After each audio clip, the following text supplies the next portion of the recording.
11월 셋째 주일은 감사주일인데 우리 감사 얘기를 좀 이어갔으면 해서 오늘 감사 이야기를 하겠습니다. 이 범사에 감사하자, 모든 일에 감사하자 하는데 이게 사실은 모든 일에 감사하는 것이 이게 간단치 않은 일이에요. 오늘 본문에 고난 당하는 것이 내게 유익이다. 고난 당하는 것이 유익이다. 너무나 유명하고 너무나 잘하는 본문인데도 불구하고 또 목사로서 이 본문을 갖고 설교를 여러 번 했는데도 불구하고 사실은 고난을 당하고 그것을 유익이라고 생각해 본 적은 별로 없어요. 여기서 유익이라고 하는 말은 히브리어로 토브라고 하는 단어를 사용합니다. 토브. 이 유익이라고 하는 이 토브라고 하는 단어는 좋다 그런 뜻이에요. 좋다. 그러니까 고난은 내게 좋은 거다. 일주일 동안 고난을 생각하고 감사를 생각해보고 고난은 내게 좋은 거다. 히브리어 이 좋다라고 하는 말의 의미를 제가 오랫동안 생각을 해봤어요. 좋은 건가? 고난 안 당하는 게 좋은 거지. 고난 안 당하는 게 좋은 거지. 고난 당하는 게 뭘 좋은 거예요. 근데 인생이라는 것이 고난 없이 살 수 있는 사람은 또 어디 있느냐 말이에요. 그러니까 우리가 기도를 하는데 우리 예수 믿는 사람들이 기도를 여러분 어떻게 기도하세요? 평안하게 살게 해주십시오라고 기도하십니까? 대부분 그러실 거예요. 그죠? 나와 내 가정과 내 자녀들은 평안하도록 아무 걱정 없이 아무런 근심 없이 살 수 있도록 하나님 도와주십시오라고 기도하고 아마 여러분 대부분도 그것을 바라고 계실 거예요. 편안하게 아무런 근심 걱정 없는 인생이 되도록 도와주십시오. 근데 과연 그 기도가 적절한 기도인가? 아니면 또 하나님께서 그렇게 기도했다고 그 인생이 아무런 근심 걱정 없는 사람으로 그런 인생으로 하나님 그렇게 인도해 주시느냐 하면 그렇지 않다는 거예요. 늘 바람이 불게 돼 있어요. 크든 작든 문제가 생기고 근심 걱정이 모든 인간에게 다 있는 거예요. 그러니까 근심 걱정 없는 인생 살게 해달라고 하는 기도는 사실은 사람으로 살 수 없는 인생을 지금처럼 살 수 없는 한마디로 얘기해서 죽여주십시오. 그런 말이랑 똑같은 거예요. 죽으면 아무런 근심 걱정이 없는 거예요. 살아있다면 걱정거리가 다 있는 거예요. 그러니까 우리 기도 제목을 바꿔야 돼요. 뭐라고 바꿔야 하냐면 내게 근심 걱정이 없도록 도와주십시오라고 하는 것이 아니라 내가 고난을 당해도 그 고난을 잘 이길 수 있도록 도와주십시오라고 기도해야 되는 거예요. 고난을 제대로 이해하고 고난의 의미를 깨닫고 이 고난 속에서 하나님이 내게 무엇을 말씀하시는지를 깨달을 수 있도록 도와주십시오. 그래서 그 고난이 오늘 시편 기자의 고백처럼 내게 유익이라. 내게 참 좋은 거야. 이 고난이. 내가 고난 때문에 은혜 받았고 고난 때문에 성공했어. 이 고난의 고백을 할 수 있도록 하나님 내게 믿음을 주십시오. 라고 기도하는 것이 진정한 기도예요. 내 고난 없는 인생 되게 해주십시오. 근심 걱정 없도록. 그게 아니라는 거예요. 평안한 게 아니고 고통 가운데서도 그 고통을 이길 수 있는 힘을 주십시오라고 기도하시라는 거예요. 이게 우리 믿는 사람들이 가져야 하는 신앙의 모습이에요. 믿음은 감사예요. 믿음은 범사에 감사하도록 만드는 힘을 가져요. 그러니까 믿음이 없는 사람은 감사할 수 없어요. 왜냐하면 믿음의 눈으로 인생을 보아야만 고난이 감사할 수 있기 때문에 그런 거예요. 믿음의 눈으로 인생을 들여다 보아야만 고난이 은총으로 느껴지게 돼 있어요. 고난이 은총으로 느껴질 수 있기 위해서는 믿음밖에는 없는 거예요. 믿음이 이렇게 중요한 거예요. 믿음이 감사를 고백하게 한단 말이에요. 믿음은 감사예요. 따라하세요. 믿음은 감사다. 늘 우리가 인간 만서 세옹지 마라고 하는 말을 쓰잖아요. 이게 잘 아는 얘기입니다. 모르는 분들은 한 번 더 읊어드릴게요. 인간 만서 세옹지 마라고 하는 게 뭐냐면 어느 변방에 노인이 말 한마리를 키우고 있었어요. 암말을 키우고 있었는데 이 암말이 도망을 갔어요. 이게 동네 사람들이 와가지고 아이고 얼마나 속이 상하시느냐고, 집에서 키우던 말이 도망갔으니 얼마나 속이 상하시느냐고 위로해 줬어요. 근데 며칠이 지났는데 암말이 나가서 순말을 한 마리 끌고 왔어요. 그러니까 너무너무 좋은 일이 생긴 거야. 그러니까 또 사람들이 와가지고 아이고 이거 얼마나 좋으시냐고, 집 나간 말이 순말을 한 마리 끌고 왔으니까 얼마나 좋으시냐고. 근데 그 집 아들이 그 순말을 타다가 말에서 떨어져 다리가 부러졌어요. 이번에는 사람들이 와가지고 또 얼마나 안 됐느냐고 위로를 해주고, 사람들이 그렇게 또 호들갑을 떨어요. 근데 그 변방에 전쟁이 일어났어요. 다른 젊은이들은 다 군대에 끌려가서 다 죽었는데 다리를 다쳐서 군대에 끌려가지 않아 살아났어요. 이게 인간만사 세옹지마라고 하는 말입니다. 이게 별게 아니라는 거예요.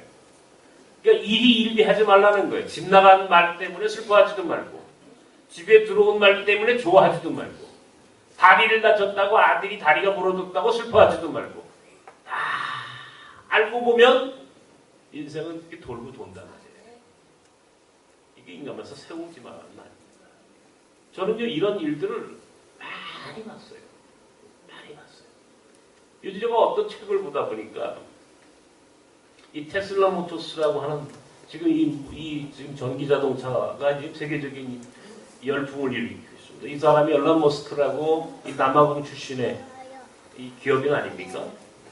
이 사람이 지금 하는 게 솔라시티라고 하는 태양광 사업을 하고 있고, 스페이스X라고 하는 우주 왕복선을 만들어서 지금 태양의 우주에 우주선을 보내 사람들을 이제 우주 시대를 열겠다. 아주 괴짜 중에 괴짜고 아주 천재 중에 천재인 사람이 일론 머스크라는 사람. 이 사람이요 처음부터 이 테슬라 모터스를 만들거나 스페이스X를 만든 게 아니에요. 이 사람은 원래 취직하려고 했어요. 컴퓨터를 잘해서 어디 인터넷 시대에 취직을 해서 그냥 적당히 그렇게 살고 싶었어요. 넷스케이프라고 하는 컴퓨터 회사에 취직을 하려고 했는데 취직이 안 됐어요. 넷스케이프 사무실 앞에 가가지고 공장 회사에 가가지고 나를 안 불러주나 하고 그 회사에 언저리를 왔다 갔다 했는데도 이 사람을 뽑아주질 않았어요. 그러니까 어떤 일이 벌어졌어요?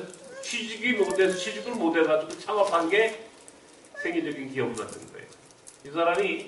이 사람을 넷스케이프가 뽑아줬더라면 지금의 일론 머스크는 없는 겁니다. 그러니까 똑같은 경우죠. 이게 그 인생을 사람들이 가만히 평탄하게 가서 적당히 취직하고 적당히 인생 살면은 그냥 보통의 사람으로 살아요. 그런데 위대한 기업인이나 혹은 하나님이 쓰시는 사람이거나 특별히 하나님의 섭리가 있는 인생들을 보면은 내버려 두질 않았다. 하나님이 그 인생을 너무너무 사랑하셔서 반드시 그에게 문제가 생기게 하시고 실패를 하게 하거나 병이 들거나 고난이 있거나 그렇게 수많은 문제점들 속에서 하나님의 사람이 성장하는 거예요. 온실 속에서는 아름답고 위대한 꽃은 피어지지 않아요. 진정 향기 나는 꽃은 광야에서 피는 거예요. 그러니까 가만히 우리 인생을 들여다보면요, 참 저 사람 어려움 많다 그러면 저 사람 하나님이 무척 사랑하시는구나 그렇게 믿으시면 되는 거예요. 저는 성경에서 제일 성공한 사람 두 사람을 꼽으라면 경제적으로 성공한 사람은 야곱이고 정치적으로 성공한 사람은 요셉이에요. 기잖아요. 돈을 억만장자로 뭐 정말 엄청난 돈을 번 사람은 야곱이고 정치적으로 최고의 권력에 오른 사람은 물론 다윗도 솔로몬도 있지만 사실은 어쩌면 저는 요셉만큼 성공한 사람이 그리 많지 않다고 생각해요. 요셉이에요. 근데 이 두 사람의 인생, 물론 다윗도 마찬가지고 솔로몬도 마찬가지지만 가만히 이 야곱과 요셉을 보세요. 이 사람들이 어떻게 해서 성공을 했는가. 이 사람들이 가만히 앉아서 그냥 주는 떡 먹고 주어진 그 권력의 자리를 잘 이어받아서 성공한 사람들이 아니라는 겁니다. 이 사람들은요, 특별한 인생을 살아요. 야곱은 자신의 외삼촌 라반의 배반으로 성공한 사람이에요.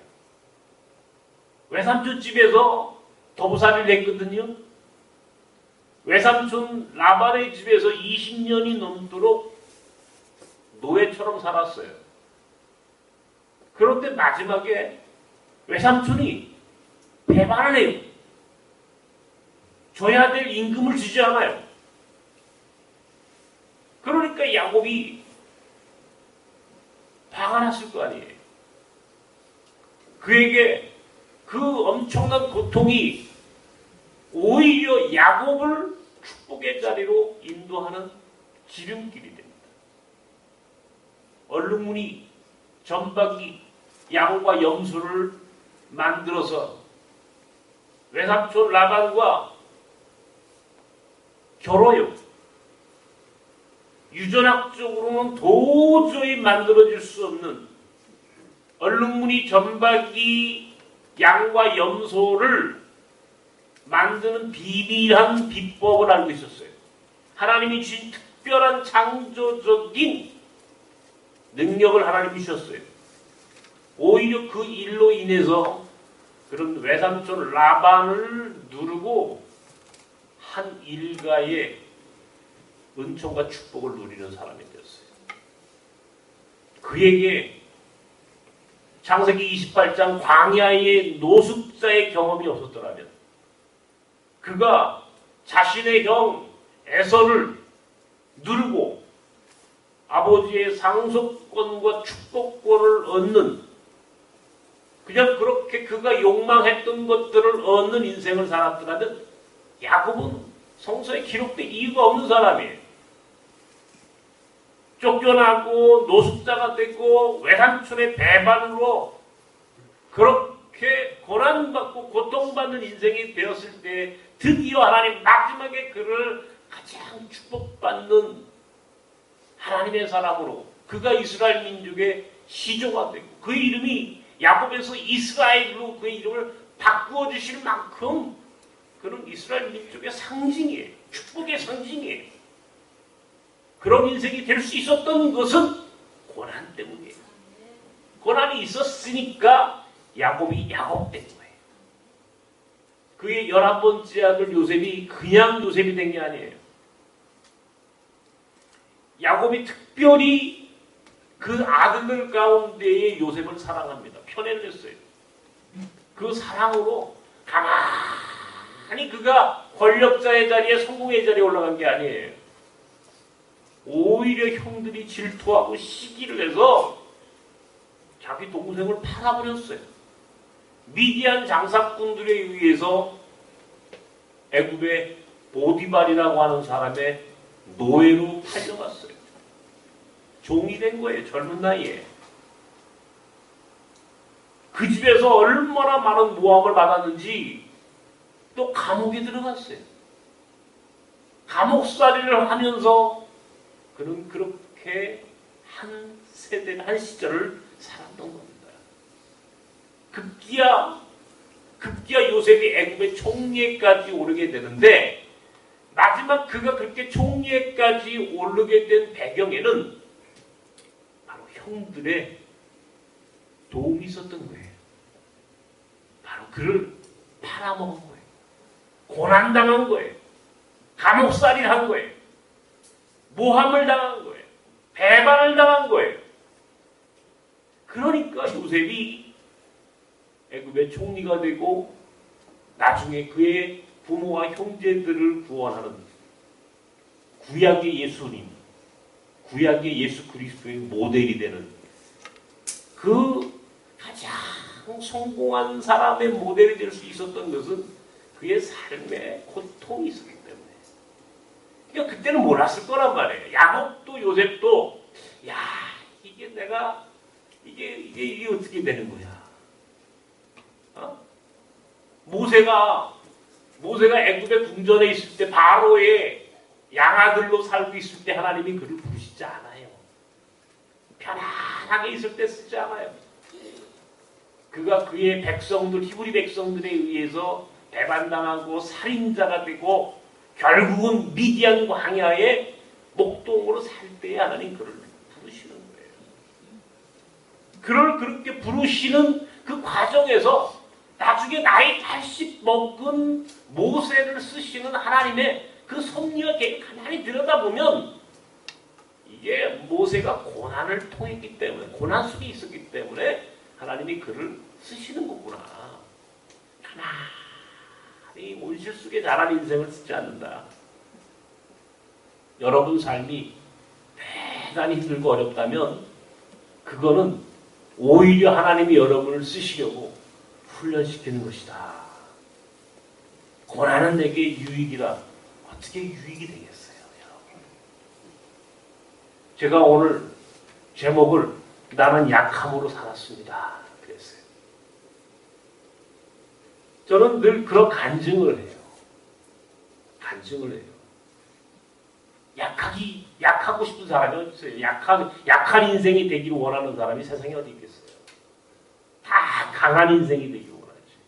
다 강자가 되고 다른 사람 위에 군림하는 자가 되고 다른 사람 앞에 자랑하고 싶은 인생이 되지 어떻게 약한 인생이 되기를 소망하는 사람이 세상에 어디 있습니까?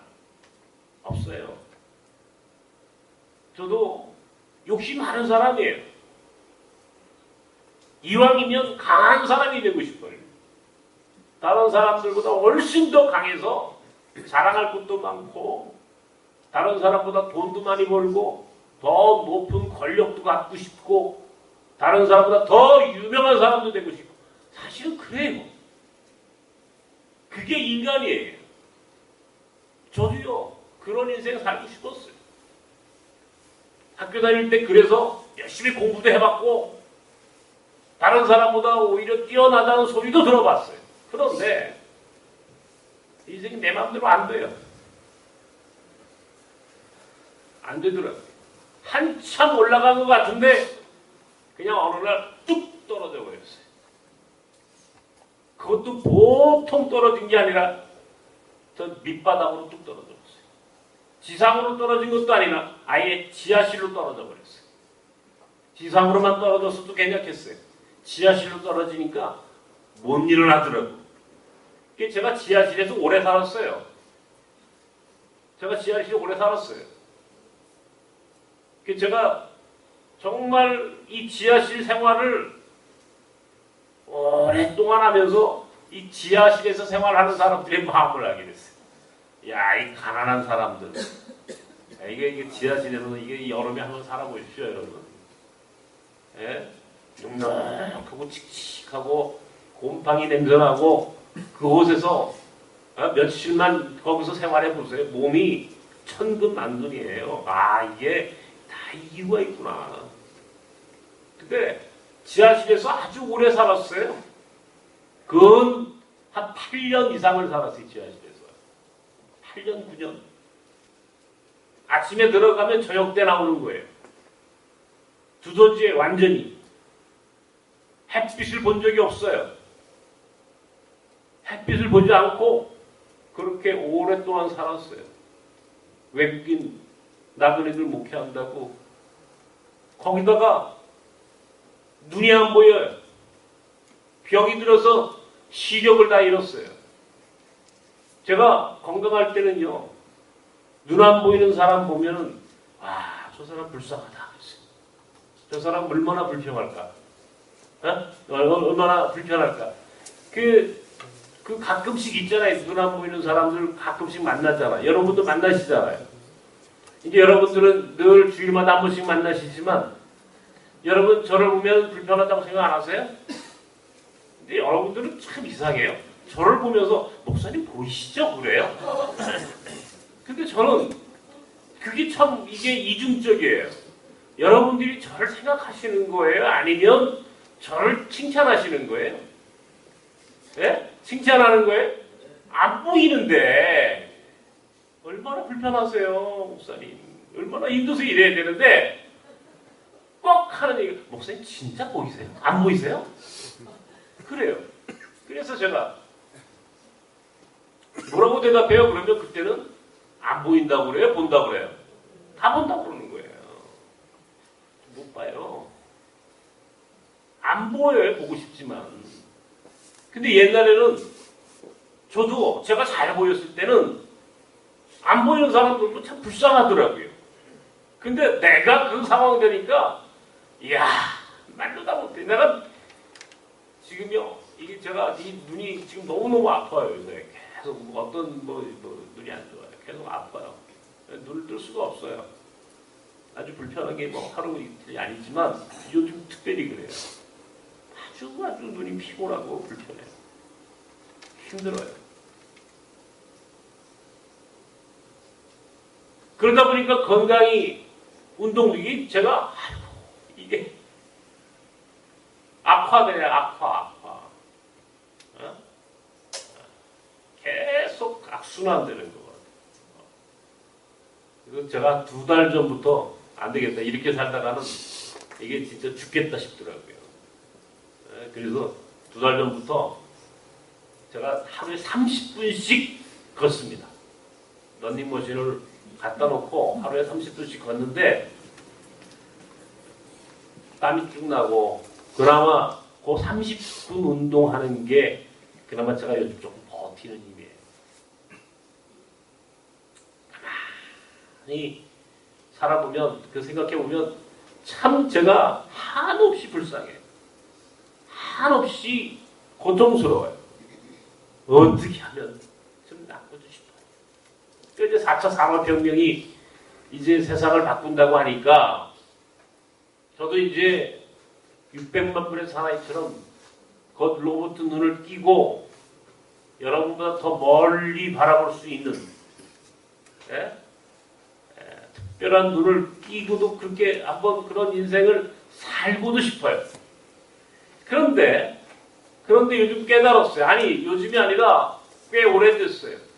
제가 늘 말씀드리지만 내가 약함이라고 하는 것이 내가 약자가 됐다는 것이 이게 과연 물론 나 자신에겐 대단히 불편하고 절망적인 일이고 아픈 일이지만 그러나 이것이 과연 이게 내게 나쁜 건가라고 물어보면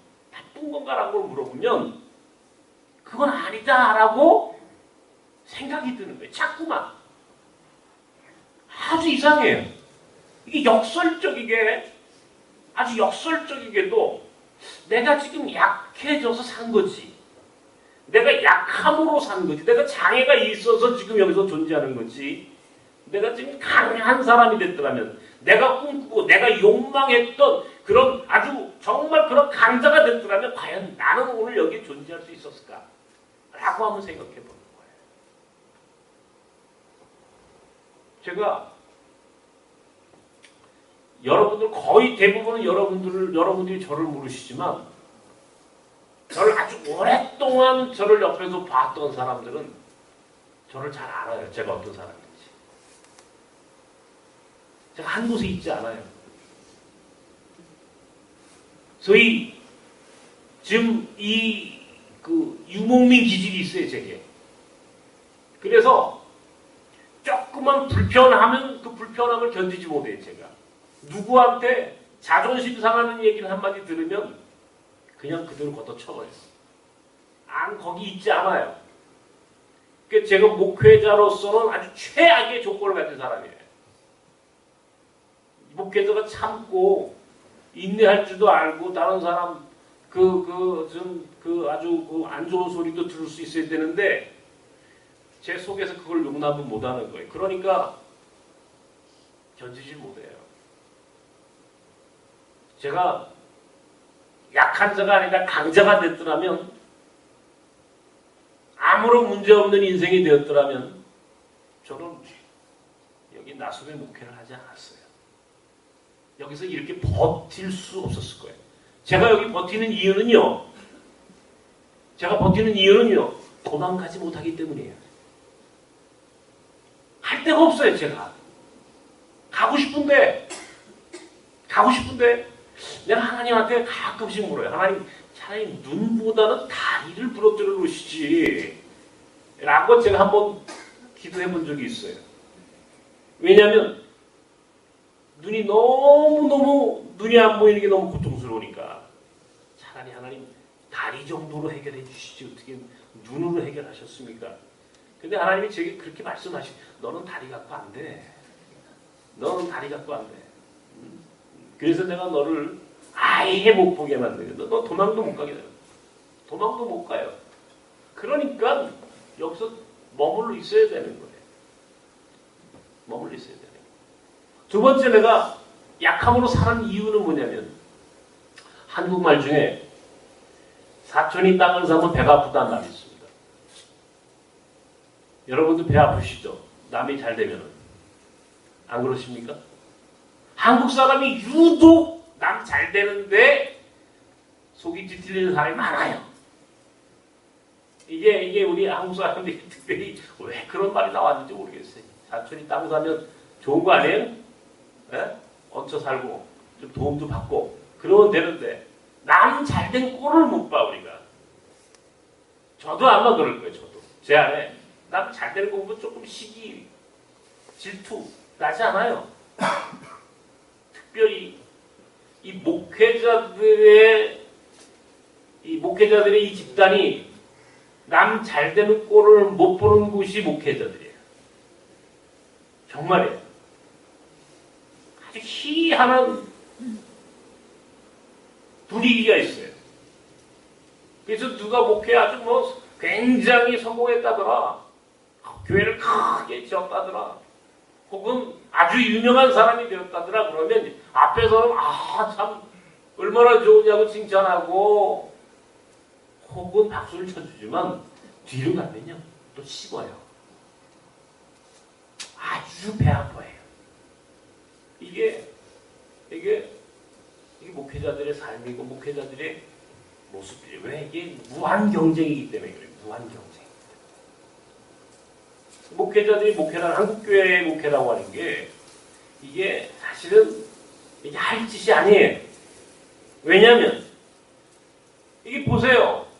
한 사람이 몇만 명 모이는 교회를 만들었다. 그래서 그 큰 성공한 목사가 됐다 그러면요. 그 주변에는 교회가 하나도 없어요. 그 주변에 있는 목사들은 다 죽은 거예요. 다 피눈물 흘리고 떠난 겁니다. 한 사람이 잘 되려면 많은 사람의 희생이 있어야 되는 게 이게 한국교회 목회의 특징이에요. 함께 공생하지 않아요. 1등만 존재하는 거예요. 1등만. 그런데 저는요. 제가 가만히 생각해보면 제가 1등 하는 목회를 하고 싶지 않았어요. 전 1등 하는 목회 한 번도 꿈꿔본 적이 없어요. 저는 남이 안 하는 것만 하고 싶었어요. 다른 사람이 생각하지 않는 인생, 다른 사람이 가지 않는 길, 다른 사람이 하지 않는 목회를 꿈꿨어요. 그러니까 그나마 나섬이라고 하는 공동체는 경쟁이 없는 거예요. 나섬이라는 공동체가 누구하고 경쟁을 해요, 여러분? 외국인 근로자 외국인들 많이 오면 좋아요? 한국교회가 외국인 목회 안 하는 이유가 있어요. 왜 안 하느냐?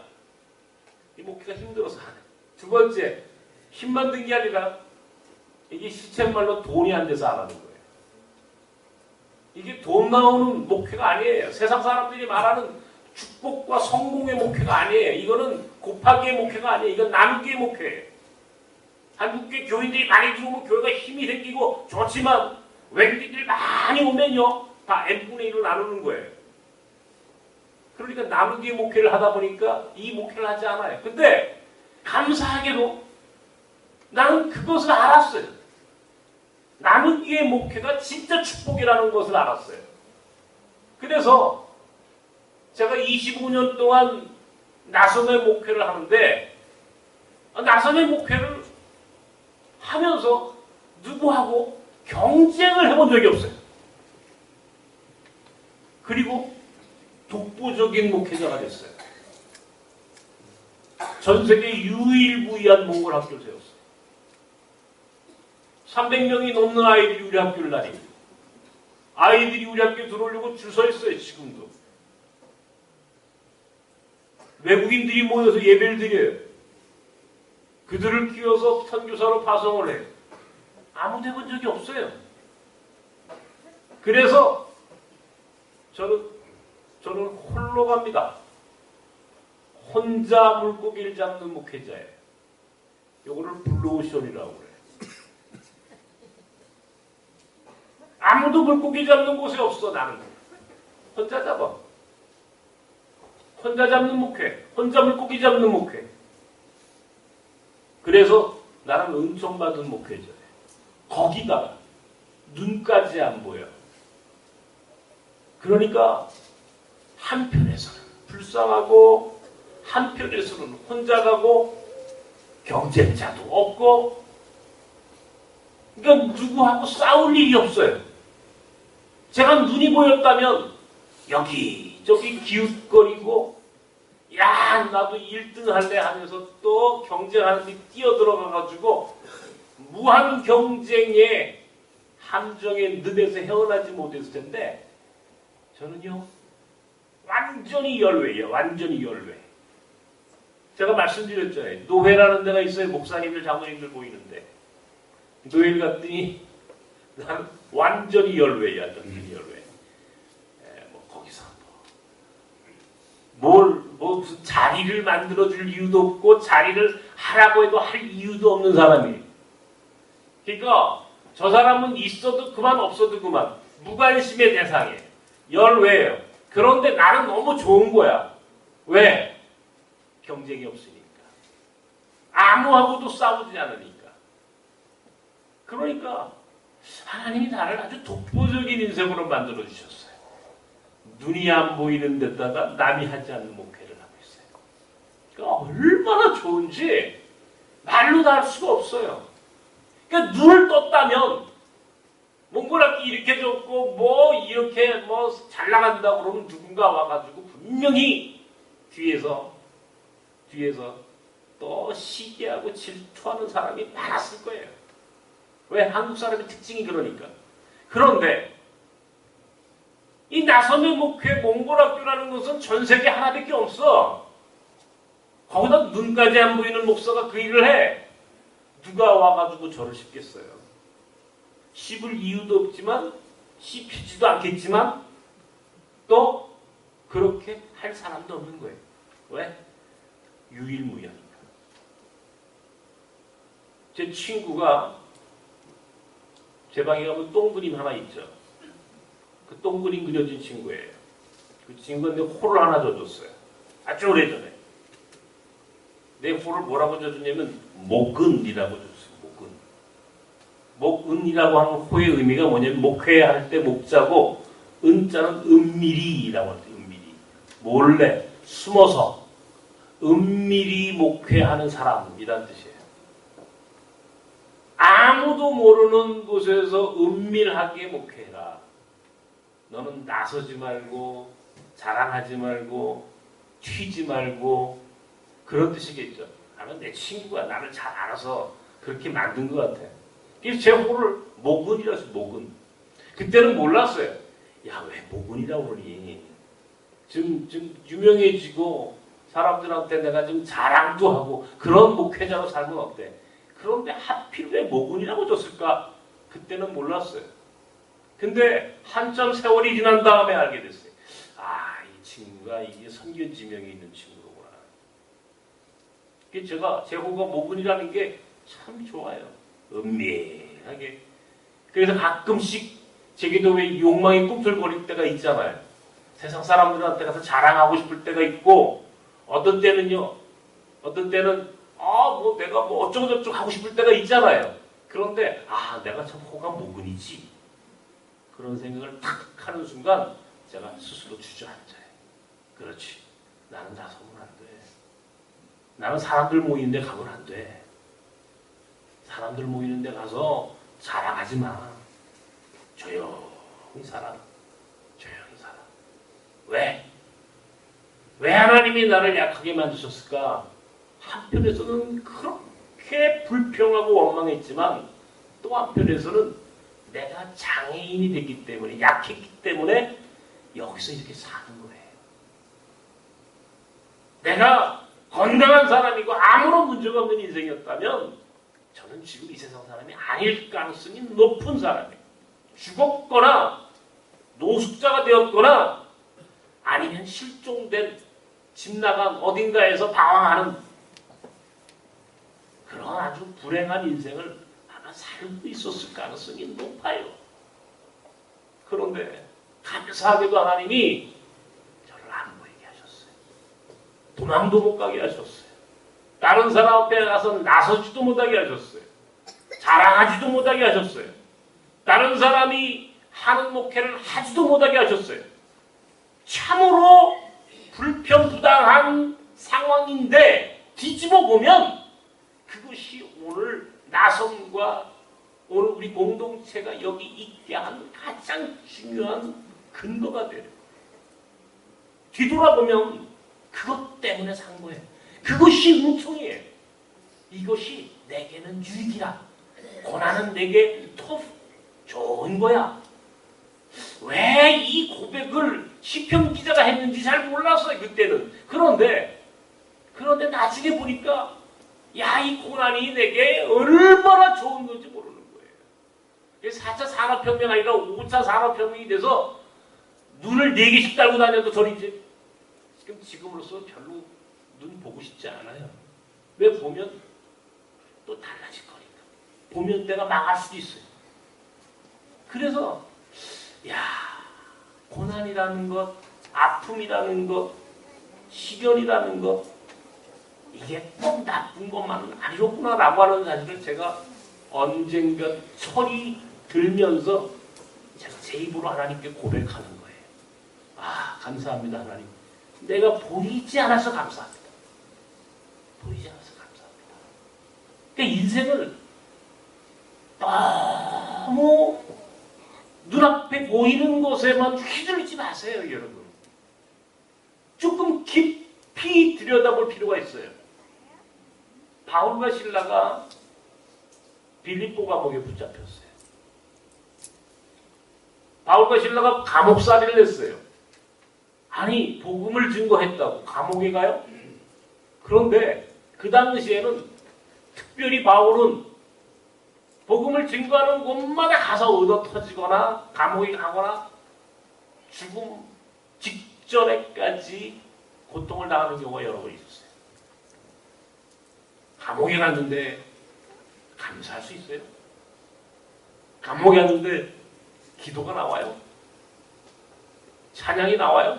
그런데 성경에 보면 바울과 실라는 빌립보 감옥에 갇혔는데도 하나님을 찬양했다고 그랬어요. 제가요, 사실은 그 설교를 여러 번 했거든요. 바울과 실라가 빌립보 감옥에 갇혀서 찬양을 했더니 그런데 제가 가만히 지금 감옥살이를 했는데 그게 좋을까? 욥이라는 사람이 자기 재산을 다 날리고 자기 자식들이 다 죽었어요. 재산을 다 날리고 자기 자식이 다 죽었는데도 불구하고 하나님을 원망하지 않고 하나님을 찬양했다고 그래요. 저게 가능할까? 인간적인 생각으로는요, 그건 거짓말이에요. 보통의 사람들의 관점에 의하면 그것은 있을 수 없는 일이에요. 그런데 성경에 나오는 인물들, 우리 주변에서 성공한 사람들, 그리고 저 자신, 오늘 내 삶의 자리, 오늘 나성과 이 문불학교와 오늘 이 목회와 선교의 오늘 이 자리에 있는 유해근이라고 하는 목회자의 삶과 오늘 내게 주어졌던 그 고통과 그 아픔과 시련을 가만히 놓고 보니까 그럴 수도 있다는 생각이 들어요.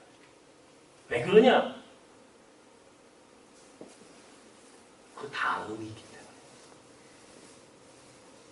여기서 끝나지 않는다는 것이 인생이라는 사실을 조금은 알 것 같아요. 그렇다면 오늘 이 자리가 그 어떤 고난의 자리라 할지라도 여기서 슬퍼하거나 원망하거나 불평할 이유는 없다. 바울과 실라는 욥은 하나님이 어떤 분이신지를 알았던 거예요. 하나님이 어떤 존재인지를 알았어요. 그러니까 그 사람들은 그것이 감옥, 고난, 말로 다 할 수 없는 절망의 순간이었는데 그는 그 순간을 딛고 오히려 그 다음에 주어질, 다음에 찾아올 더 큰 운명, 더 큰 하나님의 역사와 섭리를 바라볼 수 있는 눈이 있었어요. 이게 믿음이에요. 이 믿음이 있으니까 감사할 수 있어요. 왜? 감옥살이로 끝나는 게 아니에요. 재산을 다 잃어버렸지만 모든 걸 다 상실했지만 그것으로 인생이 끝난 게 아니라는 사실을 욥은 알았던 거예요. 그 다음이 있어. 왜? 하나님이 살아계시기 때문에. 하나님은 살아계신 하나님이기 때문에 하나님이 결코 여러분을 버리지 않고 나를 버리지 않는다는 사실을 믿는다면 이 고난이 결코 절망은 안 당하는 거예요. 오히려 이 고난은 내게 유익이야. 내게 참 좋은 거야. 이건 하나님이 이 고난 너머에 계신 하나님이 이 고난을 디딤돌로 징검다리로 내 인생을 이끌어 가시는, 고난을 징검다리로 딛고 점프하라라고 하는 특별한 섭리가 이 안에 있다는 사실을 알면 이거는 고난이 원망하고 불평할 일이 아니라는 거예요. 오히려 하나님께 감사하고 찬양할 일이야. 그러니까 어떤 일이 벌어졌어요?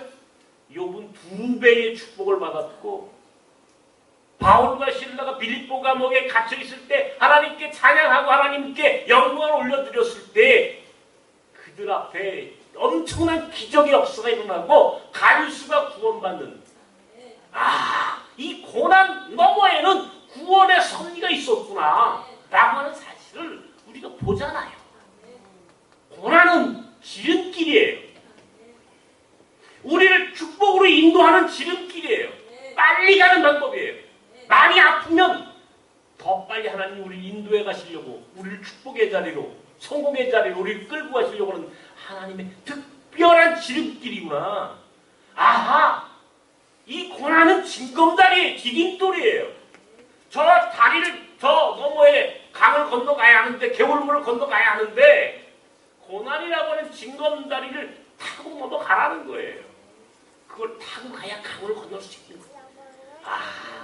이 고난의 고난의 징검다리를 디딤돌 삼아서 목적지까지 빨리 달려가라고 하는 특별한 축복의 기회, 은총의 기회를 주셨구나라고 믿는다면 고난은 우리에게 감사의 조건이 되는 거예요. 참 좋은 거구나. 고난은 내게 더 좋은 거야.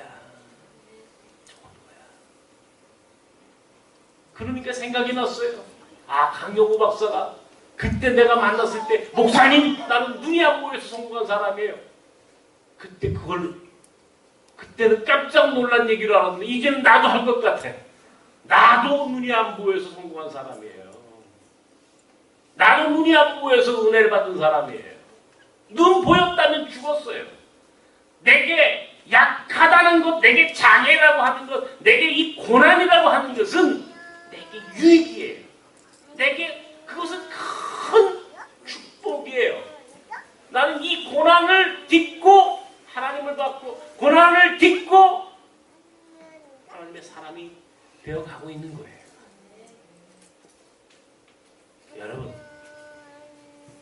여러분을 오늘 괴롭게 만드는 여러분 인생의 가시 같은 것들이 다 있어요.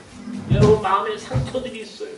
열등감이 있고 고통이 있고 괴로움이 있고 말로 다 할 수 없는, 그냥 하나님 앞에 눈을 감고 기도만 하려 치면 그냥 눈물이 펑펑 쏟아질 만큼 가슴 아픈 일이 있어요. 여러분을 배신한 사람들이 있을 거예요. 근데 돌아보세요. 그들이 그 순간이, 그때가 오히려 하나님을 만난 거예요. 그것 때문에 오늘 나는 여기 있는 거예요. 그것 때문에 오늘 여기 있는 거예요. 그 때문에 나도 배신당했어요. 구로공단에서 배신당한 본 경험이 있어요. 나는 지금도 잊을 수 없어요. 그 사람을. 나는 그 사람의 이름을 여러분에게 말하지 않을 거예요. 너무 유명한 사람이다.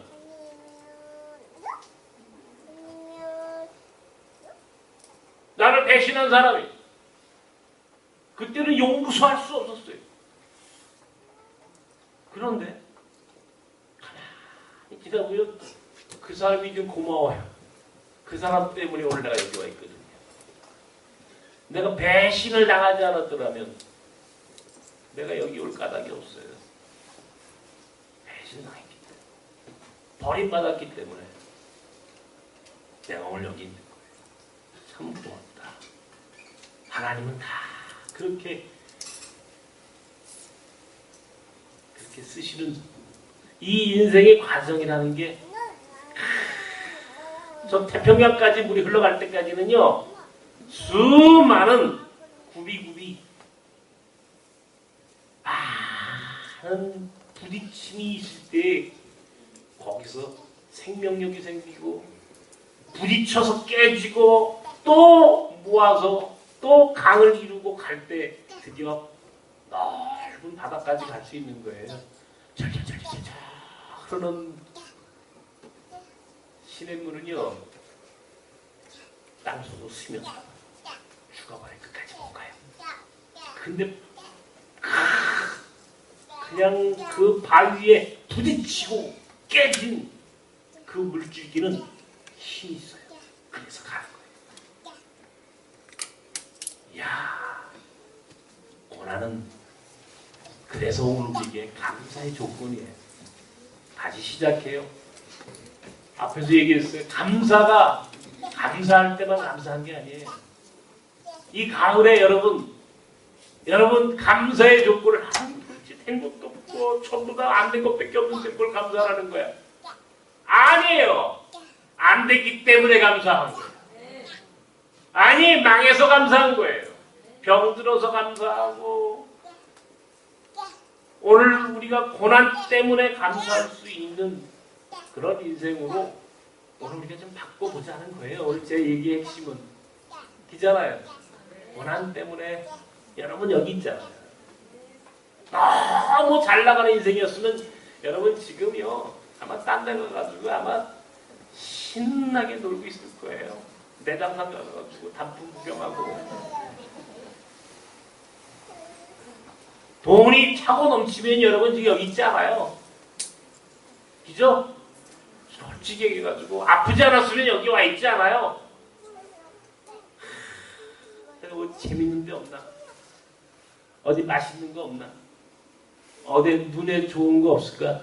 보기도 좋고 먹음직도 하고 보암직도 한 곳 없나? 손 죄진 데 가가지고 다 갖다 거기만 기웃거렸을 거예요. 돈이 너무 많고 너무나 성공해버리면요, 인간은 결코 하나님 앞에 오지 않습니다. 결코 하나님 앞에 와서 기도하지 않아요. 많이 망가져야 하나님 앞에 오는 거예요. 그렇게 해서 성공해서 지옥 가느니 망가져서 하나님 앞에 오는 게 오히려 복이 주예요. 그러므로 평안케 되기를 기도하지 마십시오.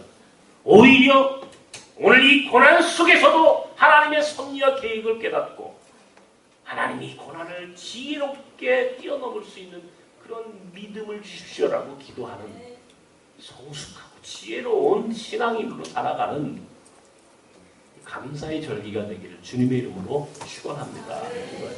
하나님, 오늘 감사할 것이 많아서가 아니라 감사할 것들이 하나도 없어서 너무나 아프고 괴로워서 너무나 이 고통이 힘겨워서 오히려 감사할 수 있는 마음, 그런 믿음의 눈, 그 믿음을 소유한 사람들이 되기를 원합니다.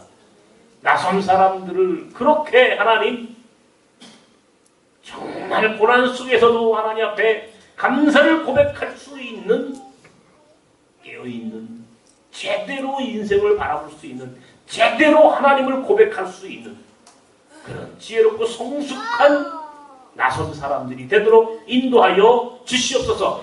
예수님의 이름으로 기도합나이다. 아멘.